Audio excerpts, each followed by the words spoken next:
Peace and love, everybody. I'm Royce Fletcher Thomason, back for another Sunday Hope and Healing session on today, the 19th day of February, 2023.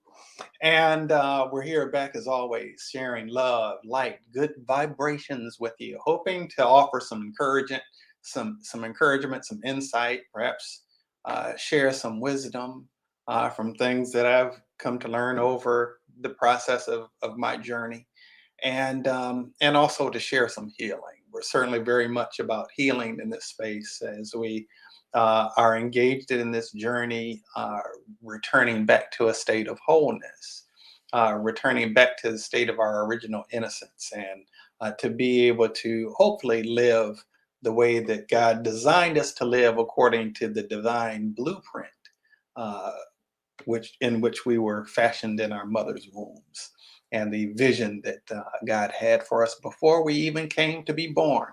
Peace and love to you, Jennifer Bliss. Good to have you in the space as always.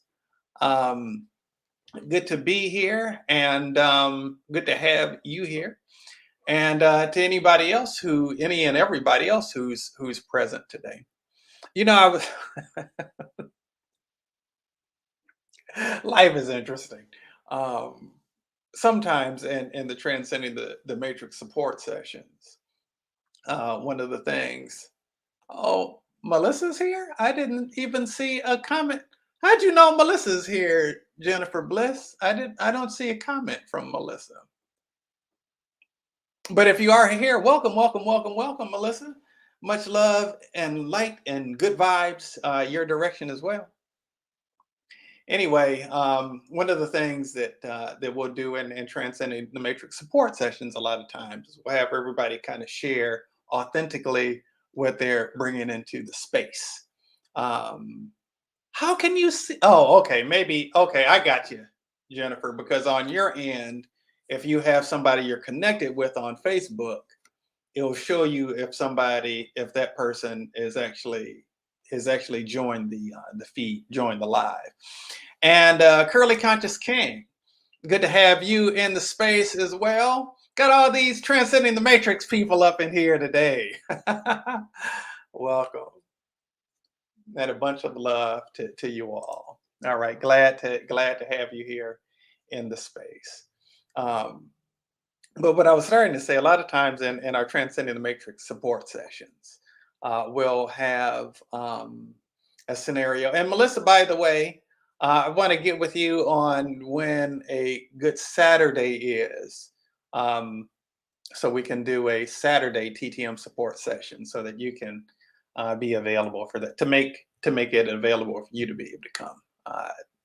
Understanding your work schedule and everything. And glad you're feeling the love, Jennifer. um, I believe that's kind of when you love, you want the love to be felt. So I'm glad that you're feeling the love, and I hope that everybody else is as well.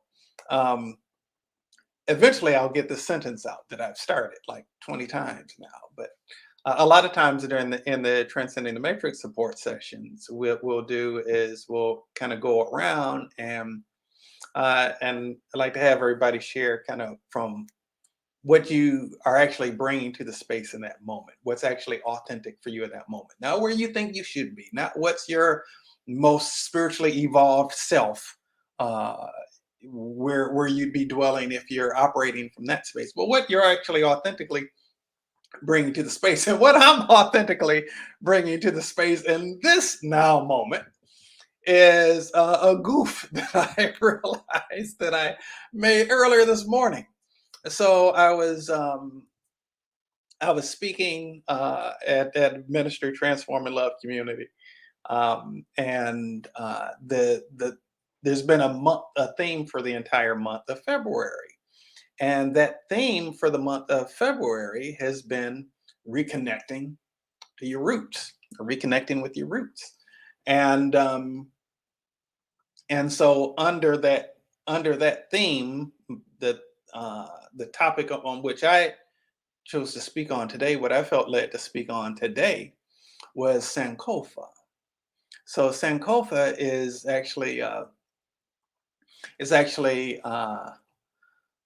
word Sankofa is actually from the Twi language of Ghana, and the symbol for it is a bird with its feet facing clearly forward, with its head twisted backward, looking backwards, and with an egg in its mouth. And the egg is kind of representing wisdom. The looking backwards is recognizing that from the past. The symbolic meaning, actually, the literal translation of the word Sankofa means return and get it. And in essence, it deals with learning from the past. And there's a proverb associated with it that says, it's not taboo to return to fetch something that you forgot earlier on.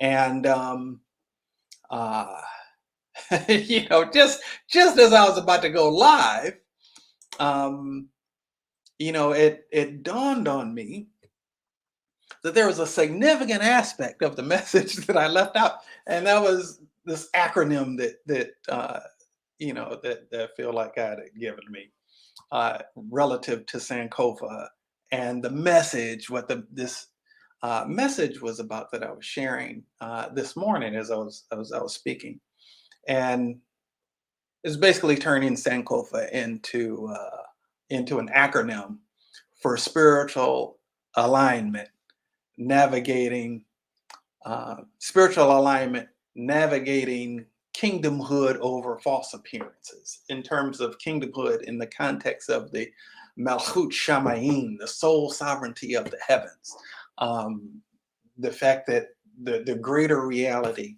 is that beyond this world and all of the things in it, there's a divine reality upon which everything is actually governed and covered, no matter what the vicissitudes of life might be. And I totally forgot to mention that. And there was another part that I meant to share for those of you who are initiates of transcending the matrix. There was something that I was going to share actually from the day 3 of the level 1 class for the children's circle. I imagine that you all remember that. There were some insights that I was going to share from that as well. And in this now moment, I remember that I also forgot that. So that's some of what I'm bringing to the space on today in the spirit of transparency. Why do I feel like transparency is important? Because a reality is that so often people, and I'm a minister, I'm a spiritual teacher, I'm a healer, and a lot of times people will kind of have a tendency to put folks on a pedestal who might wear some of those hats, right? One or any combination of those hats, in fact. And what happens as a result of that, I remember, uh, my mother apparently was saying when I was a kid that I was going to become a minister. I don't know. Well, God must have conveyed that to her on some level, because there was nothing in my behavior that would have suggested that. I was a rambunctious kid. Um, and many people who know me today probably would have a hard time believing that the person that I was then is actually the same human being as the person that I am now. But eventually time would come where I would accept a call, if you will, and my mother and a sense of pride, I'm sure, would share with people that I was a minister, and then I would notice people's behavior would start to change. The way that they would talk around me would change, and they'd put on their best. They put their best foot forward, or they tell me all the ways that they're doing all of these wonderful things that make them spiritual people. But I wasn't really getting the real people, and not really in a position to really help somebody if who you're dealing with is that person's representative rather than the actual person who they actually genuinely and authentically are.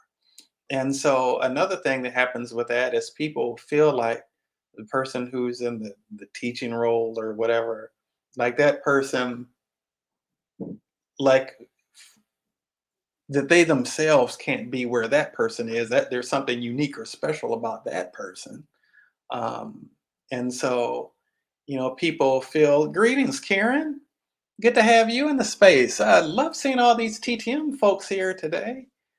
Between a Curly Conscious King, Jennifer, Melissa, Karen, whoever else is here or who's who's been here.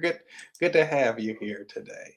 Anyway, I believe that it's important, and the thing that I try to share is, I'm just as human as you are.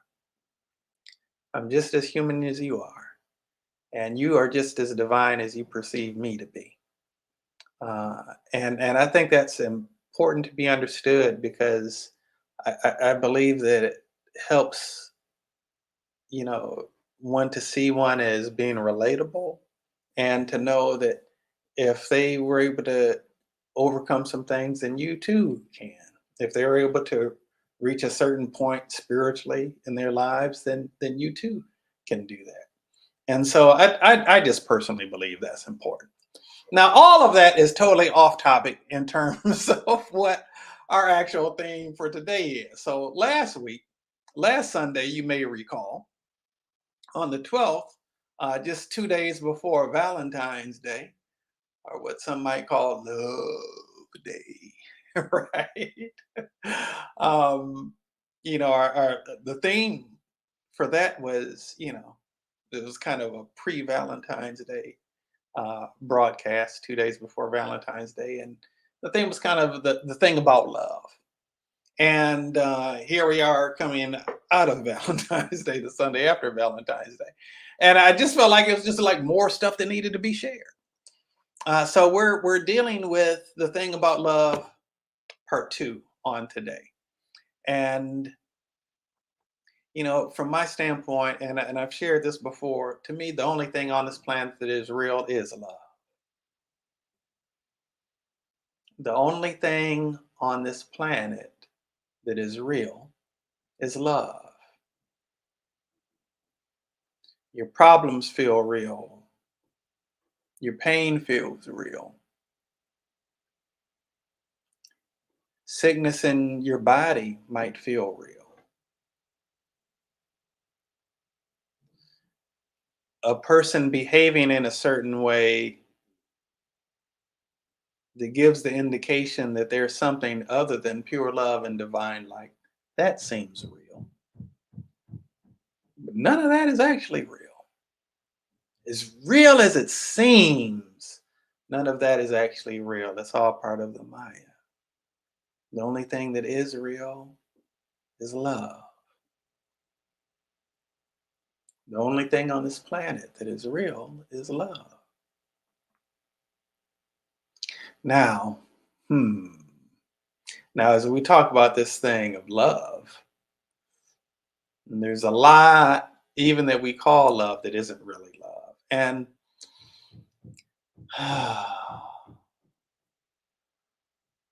what is love? For some reason, I started hearing this song in my head as I was even getting ready to say that.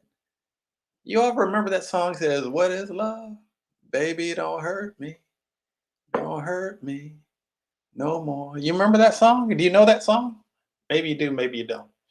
Um, and so as we're going a little bit, kind of building upon some of the things that we were dealing with last week about the thing about love, let's kind of get into it a little bit. You remember that song? And is it Shari, or is it Sherry, or is it Cherie or Shari? If you can like put in your name, type in your name like how it would phonetically sound, because I just don't want to be jacking up your name. I want to honor you with the correct pronunciation of your name. So Sherry. Okay, thank you. That makes life much easier. Hopefully, I will remember that. Okay, and sincerest apology, Sherry, for all of the times that I profoundly mispronounce your name. Uh, Charge it to my head, not to my heart. But I'll aim to get it right going forward. Okay. And so, like, what is love? And one of the things, as I was thinking about this message, and I was maybe going to put a part in front. Um, I was maybe going to put a part in front of the theme for today, dealing with hindrances to love, blockages to love, because quite frankly, a lot of what we call love isn't actually love.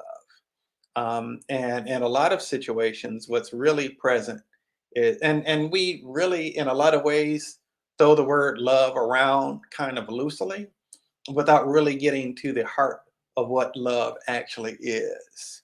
Okay. Um, you might hear, and we're talking about music. Sherry says she remembers being at dance club electronic hit the song "What Is Love," and there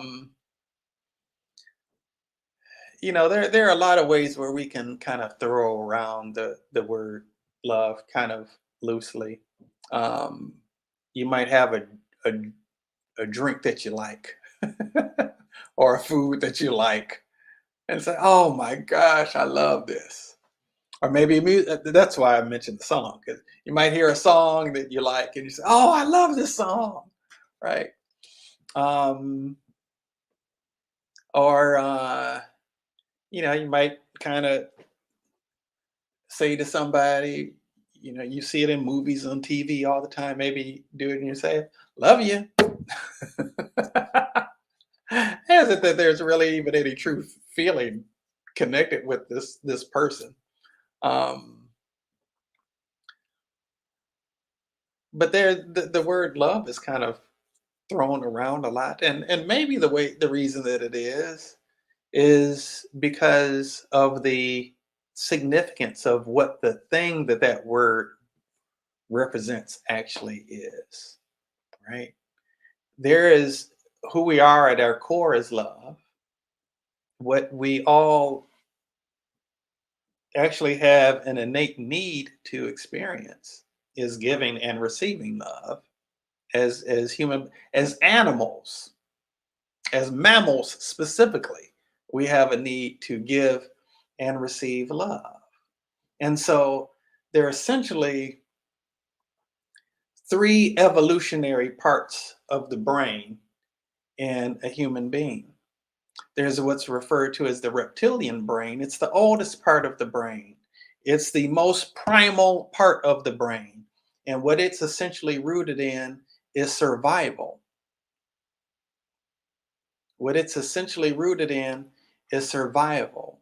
And so, um, reptiles, for instance, and a lot of times in spiritual contexts, you'll hear people referred to as being reptilians in nature, right? And what that's dealing with is really the only thing the person is concerned with is me, myself, and I, their own survival, right? Um, with total disregard for really for anybody else, or anybody else that isn't included in their circle or what they associate with, right? And so, yeah, there's a part of the brain called the amygdala that that when triggered, it creates what's referred to as the fight or flight mechanism. Okay, when one is in danger, this is any life form on this planet, uh, or at least animal-based life form. I can't speak to that in terms of plant life, but in terms of animals, what happens is that when one feels a sense of danger, they'll do one of three things.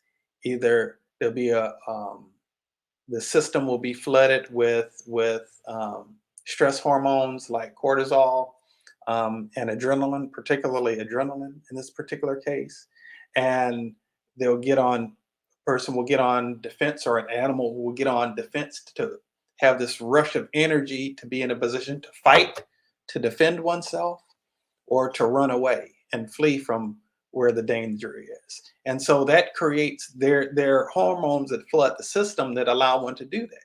You may have heard of situations where something happened, like a child was trapped under a car and the mother ended up developing this superhuman strength to lift the car off of the child. That's because their system was flooded with these hormones that gave a tremendous amount of energy for that moment, which is only, by the way, intended for that specific moment. That's what happens when the amygdala is triggered. It creates that sense of fight or flight. Or the other thing, you'll see this. I see this with these little geckos that I see around here in Florida. If they sense danger, what they'll do is freeze. Some animals in the presence of danger, if they're not in a position to be able to fight with any chance of winning, or to be able to run away, they'll freeze to hope to not be seen. Okay, and that's another defense mechanism.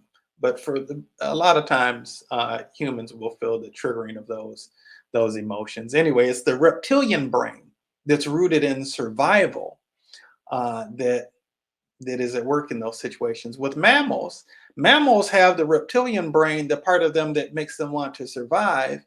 And all mammals, including humans, also have a part of the brain that releases other types of hormones other than, like, the cortisol and the adrenaline, which are essentially stress hormones.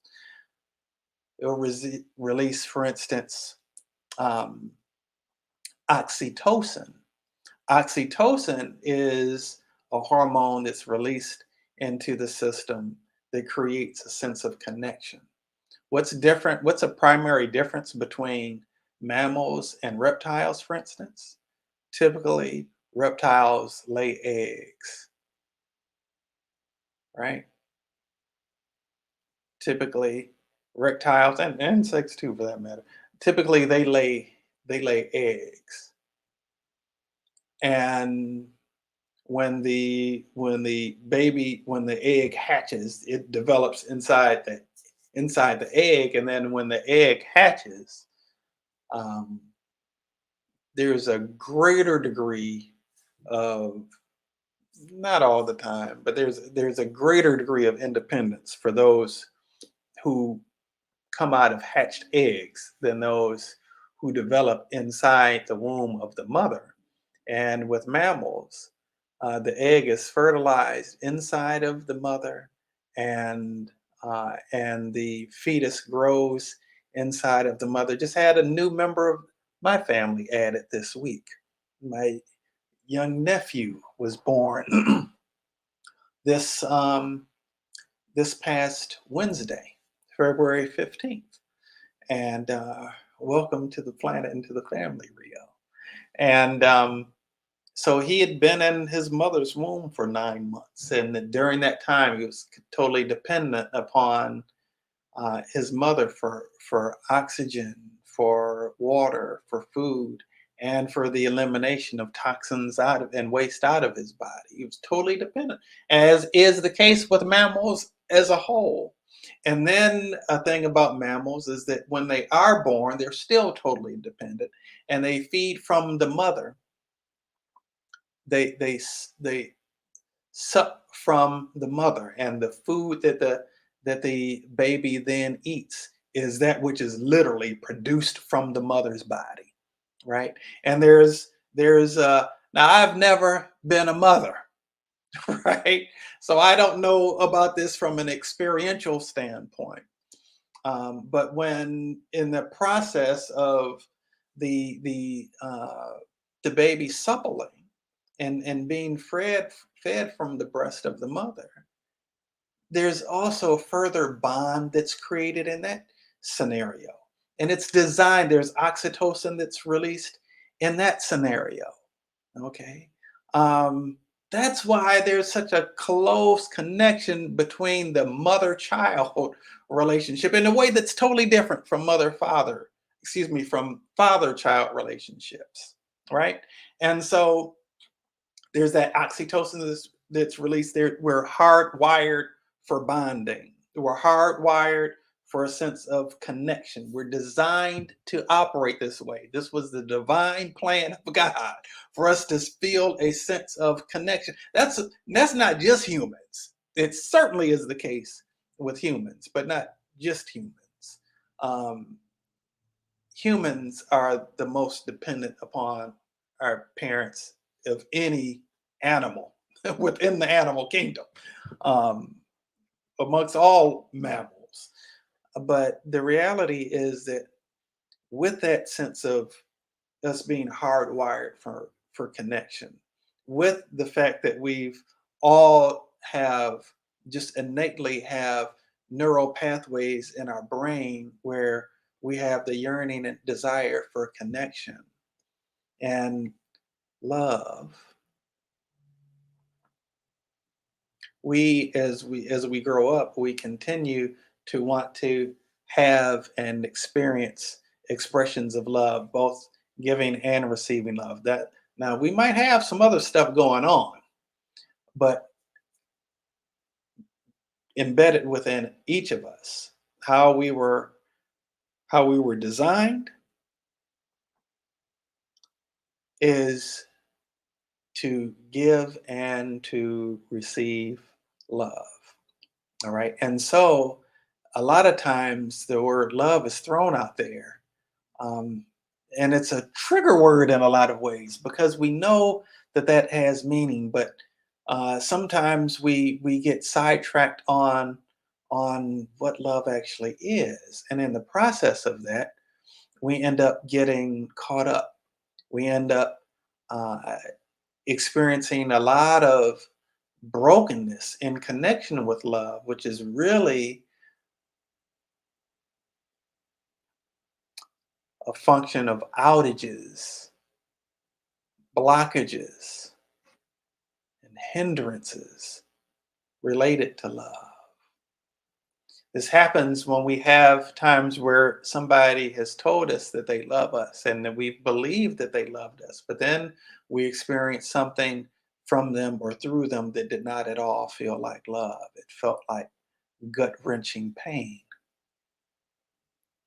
And we've had situations where we have felt like we loved someone deeply. We cared deeply for somebody. It could be any type of human relationship, or we felt like we cared deeply for someone, and then them going away creates a tremendous void. Whether it's someone making their transition and they pass, or a situation where a relationship has been severed. There's some damage done in the relationship, and a love relationship, a romantic based relationship where maybe there's been a betrayal or a breakup. Those things can result in a lot of pain and a lot of pain. And so it's easy sometimes for we humans to get this association between love and pain. Now I've got another song going through my head. Joy and pain, sunshine and rain. You all remember that song? At any rate, we get this association between love and pain. And then, ooh, what happens then when we associate love with pain? We have this innate yearning to experience and to express the fulfillment of love and the internal conflict of wanting to avoid pain, right? And if we're, yes, Frankie Beverly, Sherry, you're just on it with the musical references today, sister. um, and so if we want a thing, but we believe that a thing is going to result in pain for us, then we're going to have resistance to it. And how does the resistance show up? The resistance shows up as us sabotaging our opportunities to experience love. How does that manifest itself? One of the ways that it manifests itself is in selfishness. I'm not trying to step on anybody's feet, but if it hurts, you're in the right spot because we're going to deal with the healing of it. Okay. We're going to get to the point of addressing it as far as some healing is concerned. All right. Now, I wear this thing pretty much every day. Um, and before I put it on, I quote the space that it came uh, from scripture, that ooh, love is patient.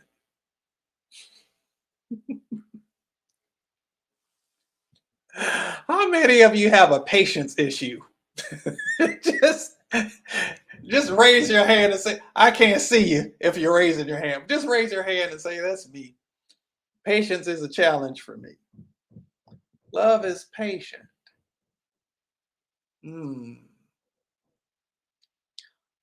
The thing about love is that love is able to take one outside of oneself. And when I say outside of oneself, I'm not saying take one outside of one's higher, more enlightened self, but to take oneself out of one's ego self, right? The, the ego, in a lot of ways, is the enemy of love. And all of us have one of those, right?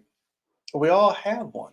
And there are different ways that we show up with resistance to love. And one of the ways that that shows up is by when someone has allowed themselves to, or we've allowed someone to be in our life, they've allowed us to be in their life, and we we have just a lack of patience with them. Here's the thing. Here's the thing about people.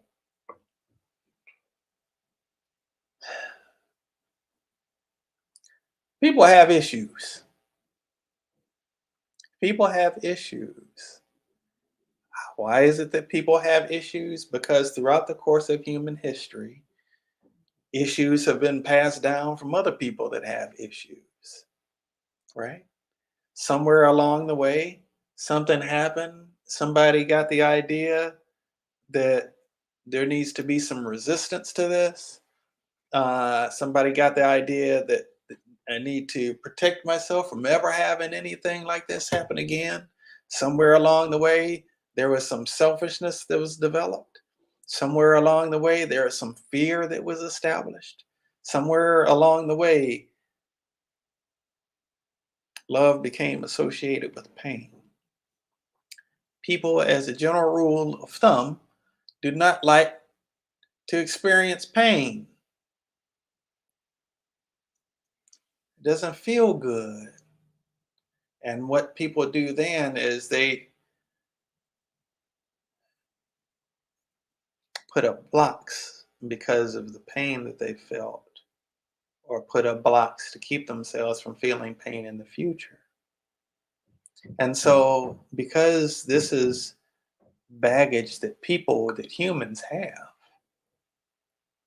it's important for us to be patient, not just with other people, but patient with ourselves too.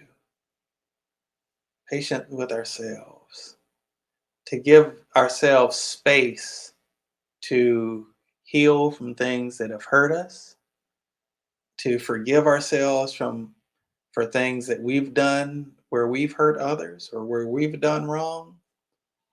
Allow yourself to feel whatever feelings come with it, and allow yourself to make space for the healing to happen too. Allow yourself to receive the forgiveness, and yet at the same time, don't treat it as cheap grace. Let it be something that truly changes you. There are things that I have done in my past where I realize I caused pain to people that I will never do again. And I know I will never do again because I became very present to the impact of it. Okay. Sometimes we have to be patient with other people. Sometimes we need to be patient with ourselves, and sometimes we need to be patient with the process. Okay.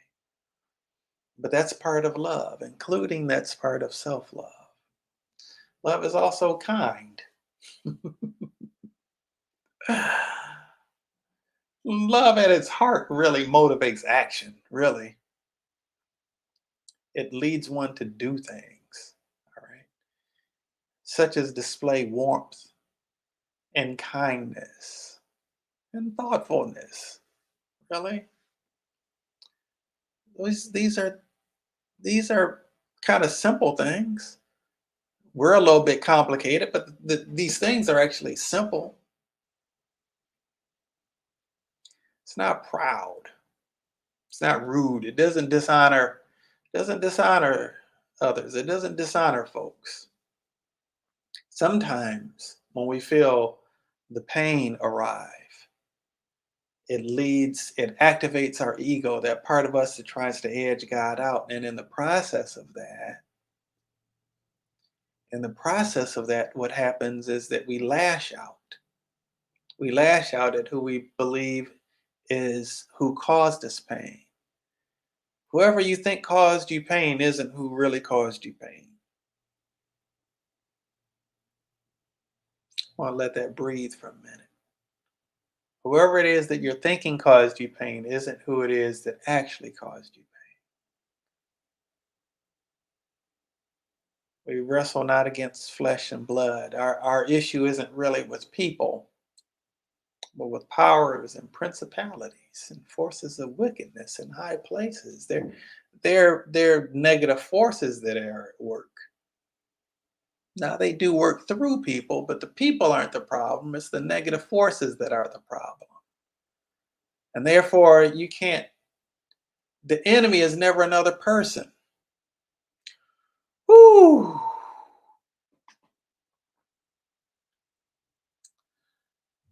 How many times have you found yourself doing battle against another person?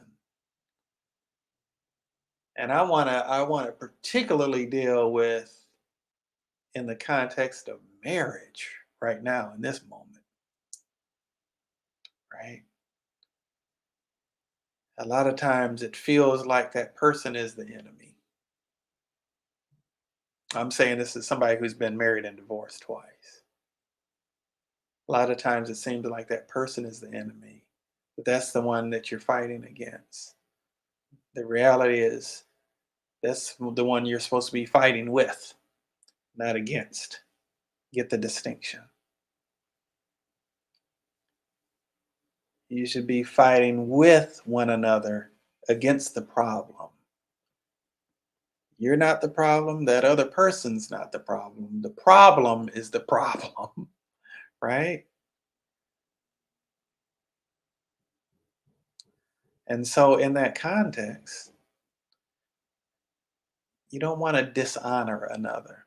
And I'm using that as an example because it's one that it just works well. The other person, no matter what the relationship is, it could be somebody on your job. It can be, you know, a person that you interact with at the grocery store. Love doesn't dishonor people. And you know what else? It's not. It's not rooted in one's own ego. The way it's kind of worded in scriptures is not self-seeking.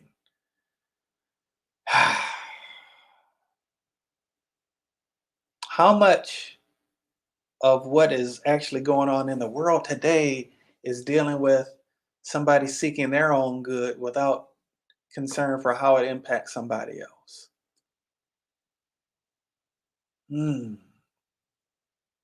You know, we all make mistakes. We all fall short. We all have genuine, authentic needs, and it's important for one to honor their own needs. Love isn't self-seeking, though. I believe that one who is truly operating from a state of love does things freely and naturally, not in order to get something back from the person, yet at the same time, whatever seeds you sow, you're going to actually also reap those seeds. So if you are genuinely sowing goodness, you will reap the harvest of the goodness that you're sowing. And so it will come back to you. Maybe it'll come back through that person, maybe it'll come back through somewhere else. But it will genuinely and eventually, if not immediately, it will definitely eventually make its way back to you. Okay. So I might have mentioned this last week. I know it's coming up again in my mind right now.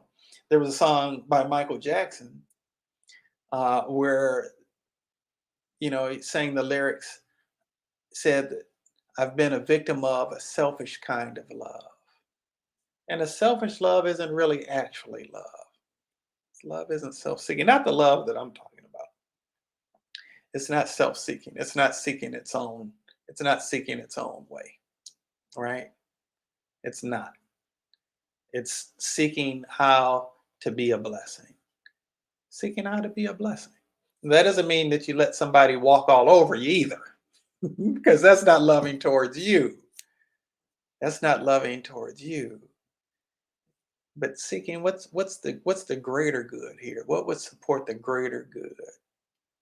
And if a person's in a situation where the greater good is not able to be present, then there's certainly some boundaries that need to be established, right?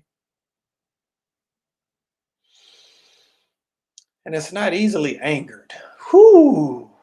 That kind of speaks back to that patience thing, right? Love isn't easily angered. How many of us have a short fuse with the people that we love? As a matter of fact, as a matter of fact, these are facts. We sometimes have the shortest fuse with the people who are closest to us.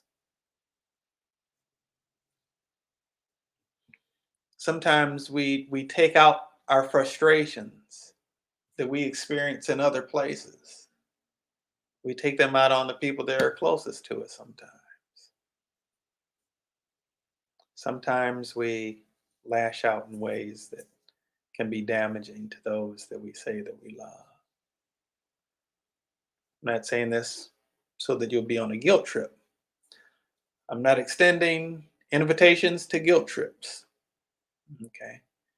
I'm saying this so that you can recognize it and correct the behavior.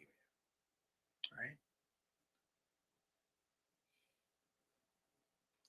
And it doesn't keep a record of wrongs either. Sometimes we have things that we experience where we're jotting down in our little book. Maybe we're not writing it down physically, but we're taking a mental note. Yeah, you did this to me. I'm going to get you back. It might be today. It might be tomorrow. It might be a year from now or however long. I'm going to get you back. And if there's a time where you're behaving in a way that I don't like, I'm going to bring it back up. Remember when you did this? And I'm going to guilt trip you. I'm going to send you I'm going to give you a one-way ticket, put you straight on the train to guilt land. Right? Love doesn't keep a record of wrongs. Right? And I'm looking at the time and I'm seeing what time it is, so I don't want to take too long getting into this, but what are things that serve as hindrances to love and blockages to love? A lot of that deals with, really, let me just put it in a word: baggage. Baggage hinders love. Baggage hinders love. And if we're going to really operate in a state of genuine love, then the most important thing that we can do is address our own baggage. Now, here's the thing. A lot of times we want to address other people's baggage. Ooh, boy. Listen, I'm reading from my own email right now because I've certainly done this. It can be a lot easier to focus on other people's baggage, whether it's saying the other person is the problem or whether it's trying to fix the other person. It's a lot easier to do that than it is to look at our own baggage, to look at our own stuff. What is baggage? Baggage is weight that you've accumulated, that you're carrying with you through your journey, right? And and the reason that you're carrying it is because on some level there's a part of you that thinks that you need it, but you don't have to continue to carry it. You don't have to carry it along the duration of your journey.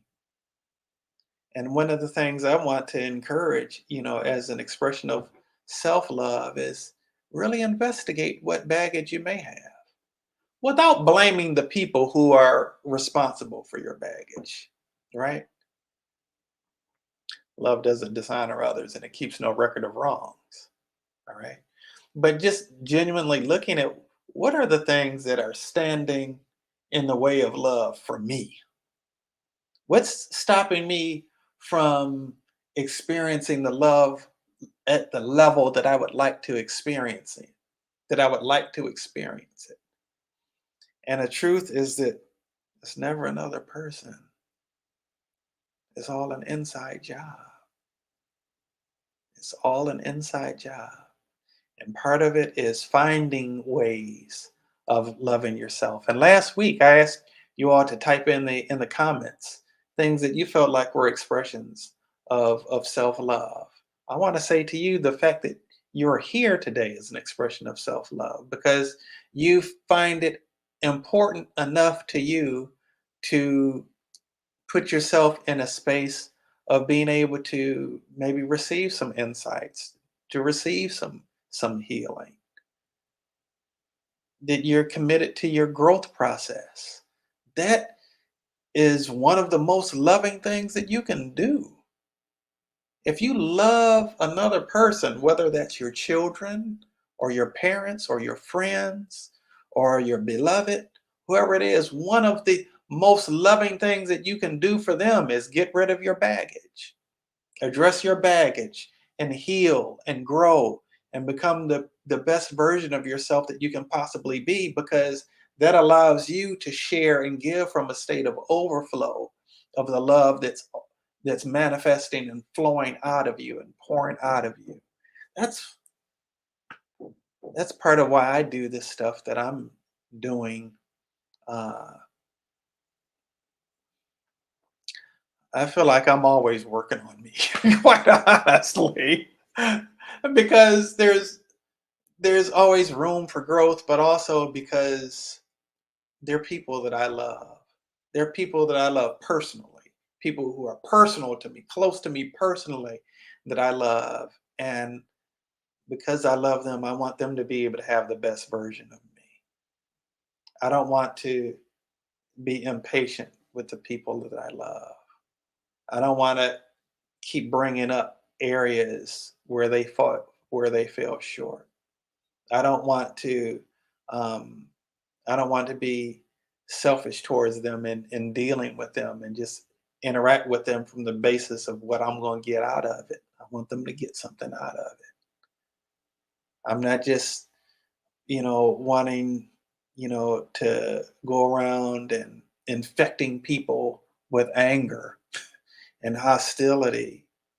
I don't want to dishonor people. I want to honor people in whatever way I can. People need to feel honored, need to feel seen, need to feel heard, need to feel valued.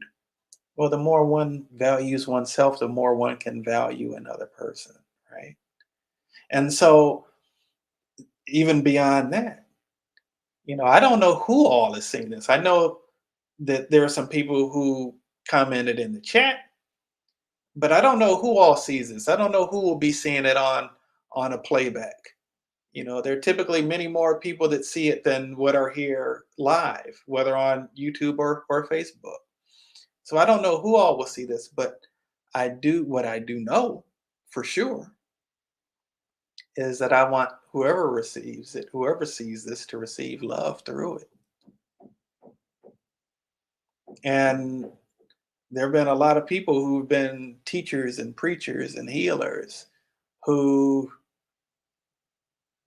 the blessing was hindered because of that person's issues and that person's baggage. So I want to clear that stuff up in me as an expression of love towards me, because my baggage isn't worthy of me. And I want to clear it up as an expression of love towards other people.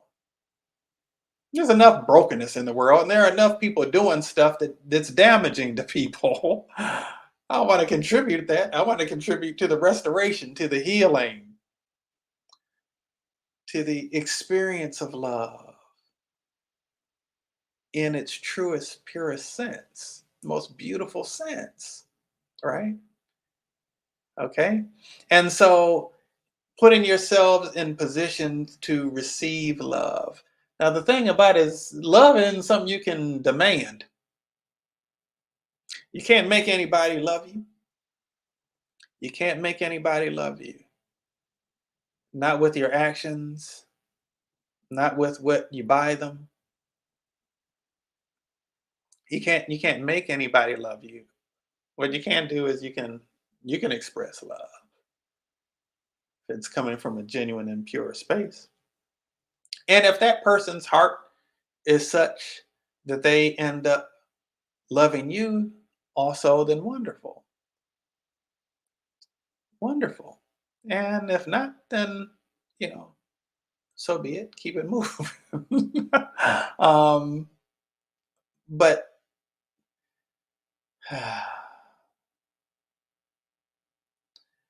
a lot of times, even when we're seeking to endeavoring to be a loving person, sometimes we forget about ourselves. And being good to you, and I mean, yeah, maybe that includes, treating yourself to something nice. But it's certainly not just that. It's also making healthy decisions. It's also when you find putting yourself in situations where you're endangering yourself, to choose something different. When you find that um, there's an area that you're struggling in, getting help, seeking help, and getting help in whatever way that might come. You know, if you have a situation um, where you're dealing with some health challenges, make the necessary steps to improve your health. Okay, and this is whether physical, spiritual, emotional, otherwise, mental, or whatever, relational. Where you give your money is where you give your power. So look at where do you put your money? Do you put your money on things that actually are enhancing you?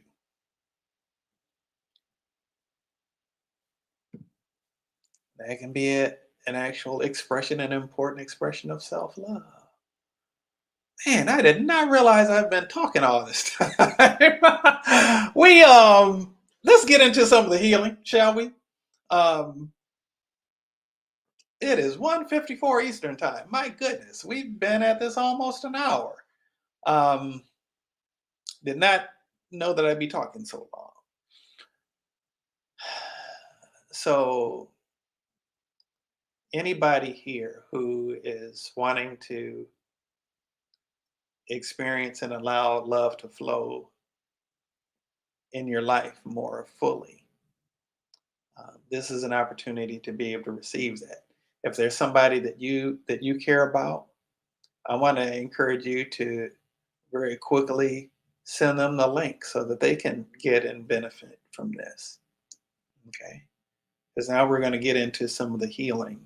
We don't have a whole lot of time to do it right now, but we're going to actually at least dedicate um, some time and energy to the actual healing of it. All right.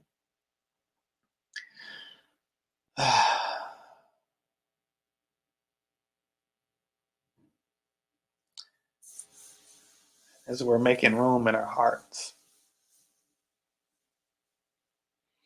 and in the entirety of our beingness for love to flow more freely. We go to the source of all love, the creator and sustainer of us all. God, I know you to be love at your essence, and because at our essence is you, we're love at our essence as well. And I call forth your healing power on behalf of all of those present today, everyone who's even held in the mind of anyone who's checking out this broadcast, whether it's in the time where it's actually going live or even if it's on a playback. Neutralizing the causal root of all hindrances and blockages to love from the point of the causal root and the entirety of our beingness, every strand of DNA and every cell of our body. Neutralizing them and transmuting them into, replacing them with a feeling of love that flows like a continuous stream of goodness that radiates love, light, and infuses us with the spirit of joy in such a way that it spills over, that we can't keep it all to ourselves, and that it spills over onto those that we come in contact with, so that when they're in our presence, they're walking in love. And I bear witness to our wholeness on this date and in this time and space called now. Thank you, God. Thank you for this gift of your divine love. It is done. It is done. It is done. All right, so let's get into some of this now, folks. So let's deal with times of feeling feeling like we're waiting on the other shoe to fall. All right, and all the different times that's happened, you don't have to think about all the times that that's happened, all 82,000 or however many times that's happened. We're clearing that, inviting the light of God's love into the space where that has happened, and transmuting it into an expectation of good love flowing to us and through us. Okay. Now, I want to also look at that in terms of attachment to the outcome. I believe it's important to have the expectation that love is flowing in our direction, that love is flowing to us. Sometimes we can have also an attachment to it flowing in a particular way, or looking a particular way, or coming from a particular person. Okay, which actually creates blocks and hindrances to it, and can sometimes push it away. We don't want to push love away. We want to bring it in, and we want to share it, right? Want to bring it in, and we want to share it. Want to bring it in, and we want to share it. Okay, we want it to embrace us, and we want to embrace it. And when we embrace others, we want it to be an embrace of love. We want it to be an embrace of love. All right. And so let's deal with the attachment to the outcome, or attachment to it having to look any particular way. Right. And in the space of that, we want to make room for it to happen in the way in which God and God's divine wisdom sees fit, and knows what it will actually be most beneficial for us. Ooh, that feels good. Ooh, that was delicious. My goodness. All right, I'm liking that. Yeah. Man, excuse me if I'm getting all giggly and stuff. I'm just feeling the, ooh, man, that feels good. Okay. Um, I feel like a giddy schoolboy because I'm really feeling a tremendous amount of love right now at this moment. Um, all right, so let's look at also look at um, fear of being disappointed in love. We want to clear that out, from the point of its root cause, from things that have happened in the past, stories that we've seen or heard, stuff that's, kind of out there that's kind of poisoned our view and our perspective. All right. And we want to replace that with a sense of deep gratitude for love's renewed space in our hearts and in our lives. And the love I'm talking about, first and foremost, is from God, and then manifesting in other areas, in the various areas of our lives, and through the various people in our lives. Okay. Alrighty. All right. So let me look for a moment at heartbreak.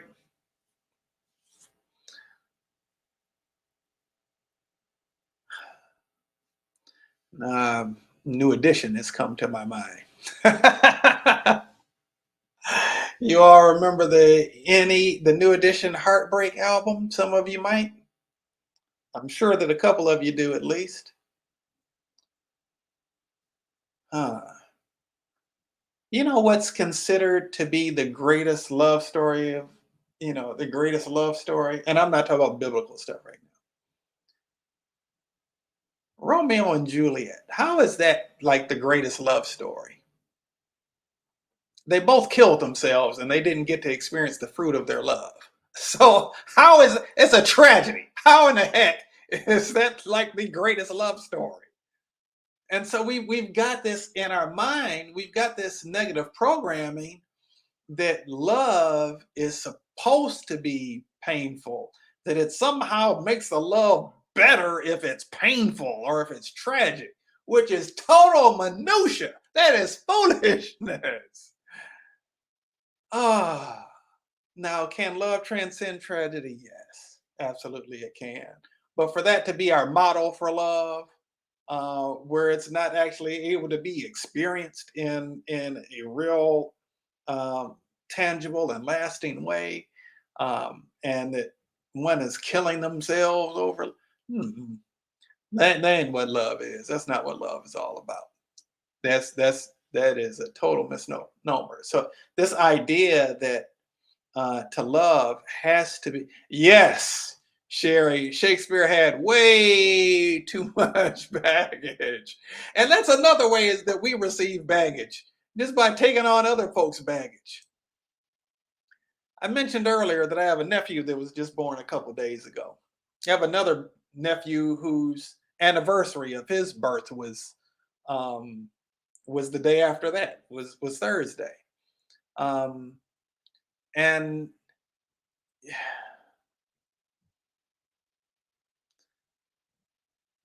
nursery rhymes like Rockabye Baby in the Treetop.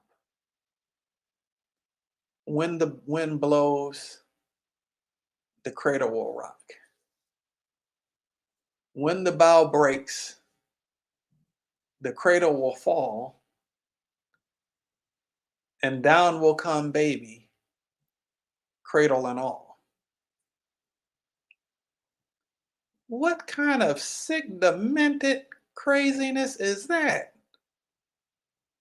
That ain't love. That's ridiculous because they say that it doesn't matter what you say to a baby, it's the tone that you say it in. And so there was this ridiculous song made up like that. What kind of traumatic programming is that? I mean, that is, no, thank you. And so let's deal with, in that context, let's deal with the idea that there's no security in love. Because who can love a baby more than the baby's own parents?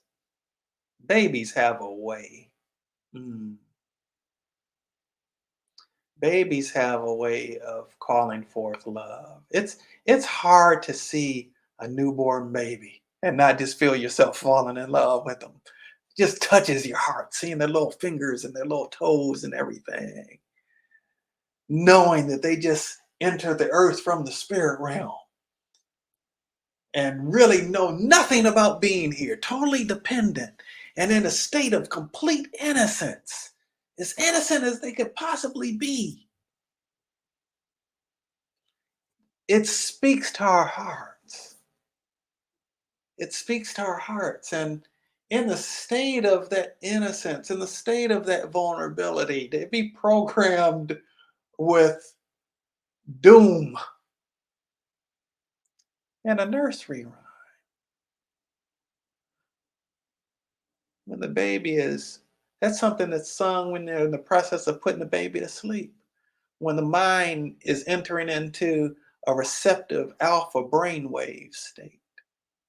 And that program is going in. Now, here's the thing for you mothers and fathers and aunts and uncles and big brothers and big sisters and grandparents who've sung that to babies while they were in your arms or while you're putting them to sleep, forgive yourself for that. It's just part of the matrix programming, if you will, and you just weren't thinking about what it was that you're saying. Forgive yourself for that. Forgive yourself for that. And just do differently going forward. Right? Yes, it's true. They haven't developed their speech yet, but there's some level of understanding there for sure. Alrighty,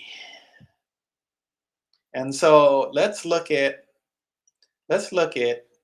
in general childhood trauma, and we want to neutralize childhood trauma. And childhood trauma may come in the form of things that you heard and saw as you were a young child growing up. Okay, and so we want to neutralize it childhood trauma in all of the different forms that it may come in and replace it with a sense of genuine authentic peace and feeling genuinely and authentically safe and secure. Now here's the thing. Ooh, we feel safe and secure with what's familiar with us even if it's toxic. And then when something that's actually genuine love comes up, that can feel unsafe and scary because we don't know it. It's unfamiliar to us. And so let's deal first of all with the fear of the unknown, completely neutralizing the fear of the unknown as it relates to genuine, pure, true, authentic love. And to become comfortable with what's unfamiliar. Hmm. To be comfortable with what's unfamiliar, even with what's unfamiliar, when what's unfamiliar is what's actually healthy and truly loving. All right. And we want to actually kind of open up new neural pathways in the brain to be able to identify genuine, healthy expressions of love, whether that's self love or love in terms of other people. All right. To be able to genuinely identify healthy expressions of love and to gravitate towards that. Okay. Sometimes we run from what's best for us. Part of the running may be actually disguised as us chasing. Hmm. Woo! Are you listening to me this afternoon? Sometimes the running may be disguised as chasing. Have you ever had a situation where a dog or a cat got out of the house and you started chasing it down the street? What's it gonna do? It's gonna keep running because you're chasing it. That's what it's supposed to do.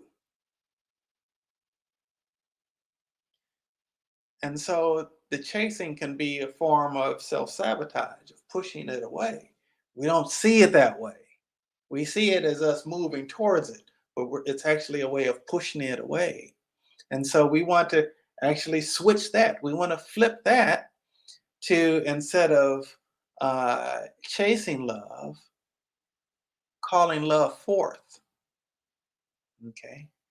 And I'm talking about like within us, within our beingness, calling love forth. So that's what our vibe is, calling love forth, sharing love genuinely, calling love forth genuinely. All right. All right. Now let's look at something else I want to look at is I want to look at the generational stuff, the intergenerational stuff that goes from generation to generation as it relates to blockages and dysfunctions, as it relates to missing the mark where love is concerned. All right. All of us have those. And so let's deal for a moment with historical family baggage. Okay. And within our family lineage, uh, as far as those who came before us, who are still here, as well as in our ancestral line. All right, going back 38 generations is what's coming up at the moment. So we want to clear that out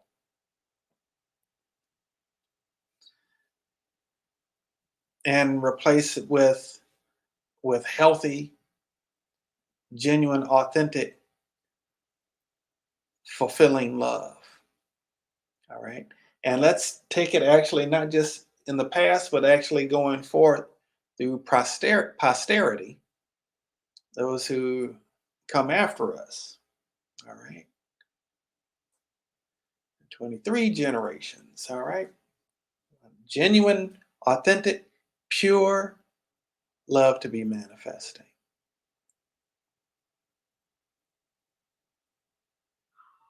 Okay. All righty. And I want to, also address any negative thing that's been spoken on you or against you as it relates to love. Okay.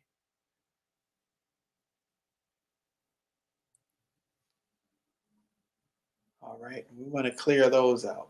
And we want to actually even address whoever the vessels of these negative expressions were. All right. For them to be cleared from their fear based mindsets and brought into right relationship with love itself, with the source of love.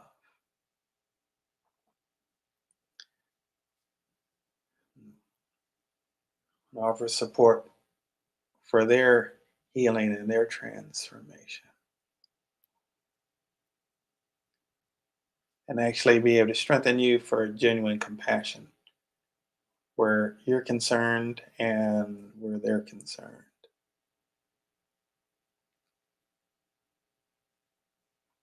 Okay.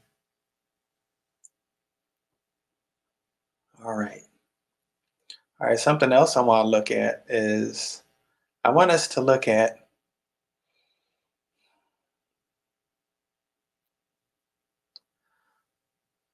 I want us to look at our own karma as it relates to love. Okay.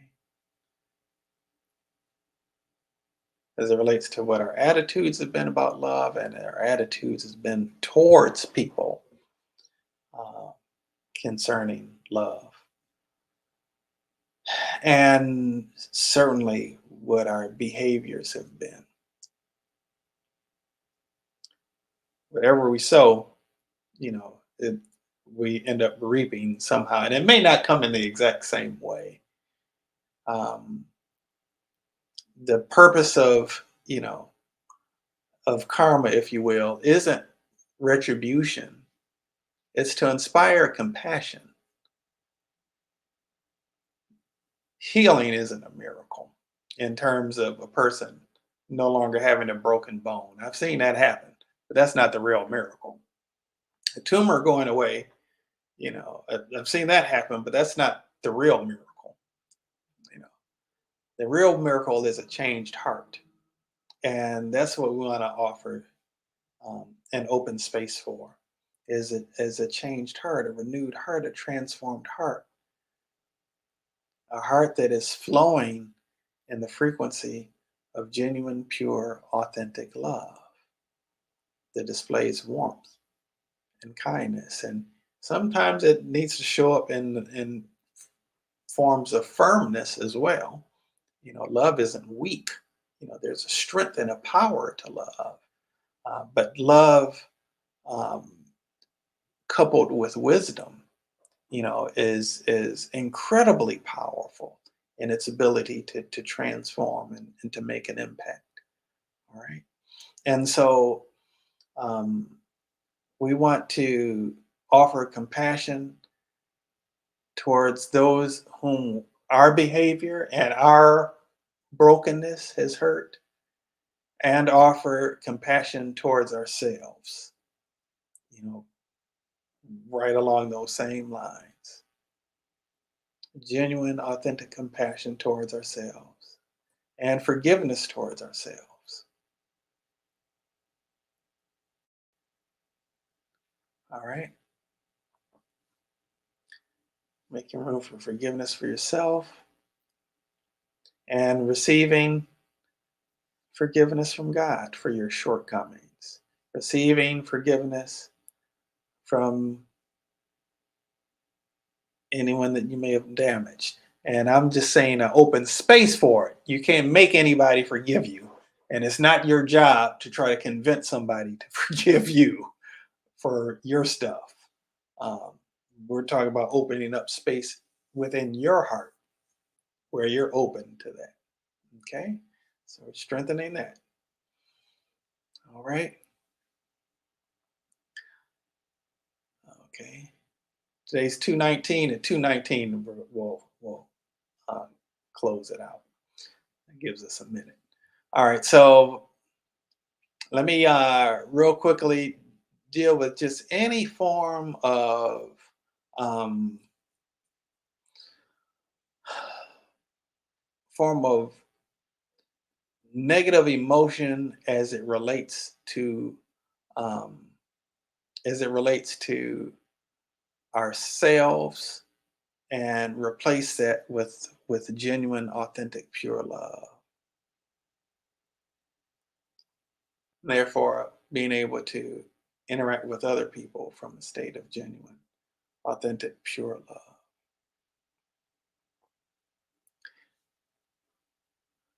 All right.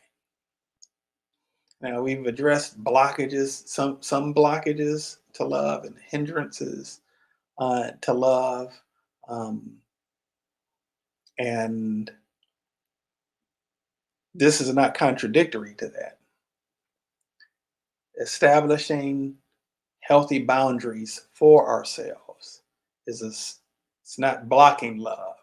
It's ensuring that we're loving ourselves in terms of establishing healthy boundaries for ourselves, and also honoring the boundaries of others. Honoring the boundaries of others. Okay. All right. Yeah, thank you for the healing that's taken place on today within the lives of everyone who's been receptive to it and open to the transforming power of love, who's open to healing, restoration, alignment, purity, well being, healthy relationships with self and with others. And thank you for all of the other blessings that you shower upon us as a function of your love for us. May we also love ourselves enough to receive the blessings that you are pouring. Thank you, God. Thank you. It is done. It is done. It is done. Karen, you're welcome. You're welcome so much. Good to see you here today, Karen. And it's been good being with all of you who've been here today. Again, if you feel blessed by this, share it with other people that you feel might also be blessed by it.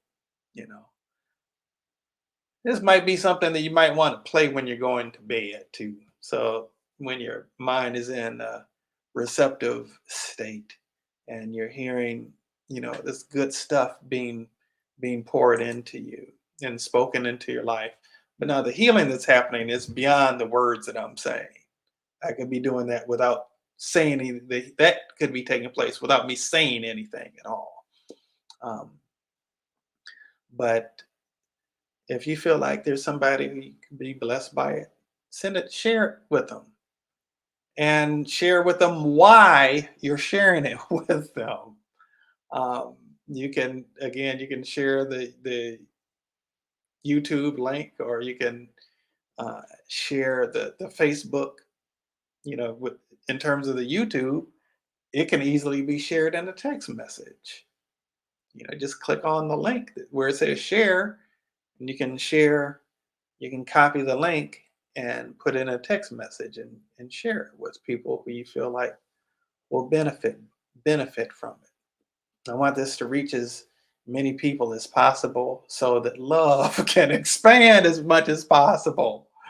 The more people are operating in a space of love, the better it is for all of us. Sherry says, "Oh, they know why. They know why you be sharing."